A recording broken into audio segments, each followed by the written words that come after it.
Investigating following the discovery of 3 bodies which have been found buried in shallow graves in Olievenhoutbosch near Centrurion.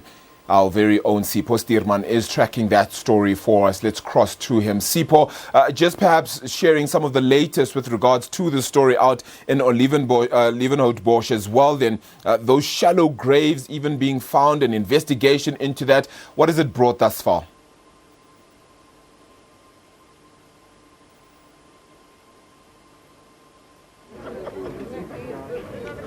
Well, a very good afternoon to you. We're coming from Tshwane in Olievenhoutbosch, where police are attempting to exhume 3 bodies of one family unit here that was suspected to have been killed several years back. Now we understand that 4 suspects have been arrested following a confession by the youngest of these suspects, who is 17 years old. He made a confession and then pointed at the police to where he allegedly buried these 3 bodies that were killed a few years back. But this is a somewhat shocking and bizarre story. So to make sense of it all, let's get a clarity from the police. I am joined by Brigadier Peters here. Thank you very much for talking to us.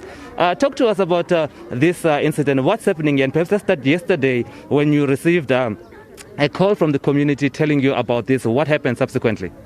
Sipho, actually what happened is that on Tuesday evening, the suspect came to the police station accompanied by some members of the community to make a confession that him and his mother had actually killed 3 people and they had buried them in the yard.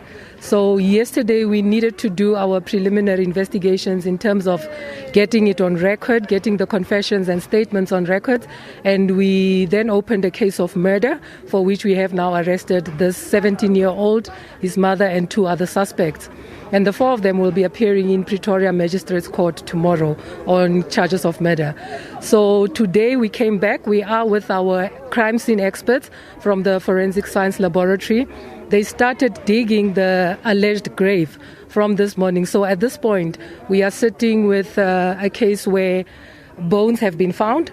So we have to scientifically confirm and determine through DNA analysis that these are indeed the bones of a human remain.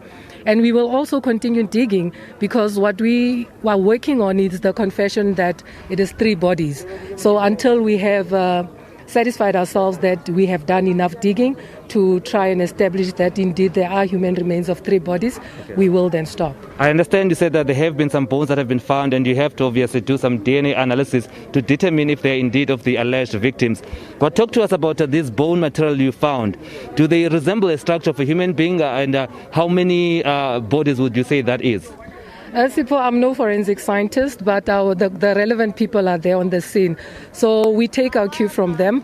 What they have found, even if just by looking at it you see that it's a human, we still need to, as the police, to do the forensic analysis to confirm it. And then, of course, you found these bones remains. Then how much longer do you still expect to go with this operation of exhuming and trying to find the remaining alleged bodies? Well, we don't know how deep the grave is, so we will go as deep as the grave takes us until we have made sure that we found all 3 bodies or we've accounted for all 3 bodies. Now, you mentioned that you have arrested 4 suspects. Are they all facing a murder charge or is it simply the young man that came and confessed? Well, according to the confession as well as the preliminary investigation that has been done, we all 4 are implicated in the murder of possibly these 3 victims. So the investigations are still underway and more will actually come out during the court processes. All right, and now let's talk about the role of the community, because you're saying that this man who confessed, the 17-year-old, was brought to the police station by community members. So as police, this seems to be quite, one of those instances where the community seem to have worked well with the police. Indeed, we are advocating for tighter community police relations. So even in this case, we are not exactly sure about the circumstances that led to the 17-year-old confessing to the community member in the first place. However, we are grateful that indeed they did not just stay there, because had they done that and police were to find out later that such a thing happened, it would have been defeating the ends of justice. So for now, we are very, very pleased with the efforts that the community took to trust the police to come and give us this information. And we want to assure them that we'll do everything in our powers to make sure that justice is served. All right. And from the preliminary information you have, when are these matters alleged to have happened? Well, we cannot confirm, but according to that preliminary investigation, it is not from one scene. So we still need to verify that. That is why our anthropologists are also here. And I think they will be able to also confirm through the forensic analysis how long these bones have been in the grave. All right. Thank you very much. That's Brigadier Matapela Peters just giving us a bit of information about this shocking and bizarre incident of alleged 3 murders that took place, perhaps several years ago. And 4 people have been arrested and facing a charge of murder. And they will appear at the Pretoria Magistrates Courts tomorrow, as we understand it. Now, if my colleague can pan over here, you can see that community members are gathered here in their numbers and obviously monitoring as the forensics are doing their job, trying to exhume these bodies.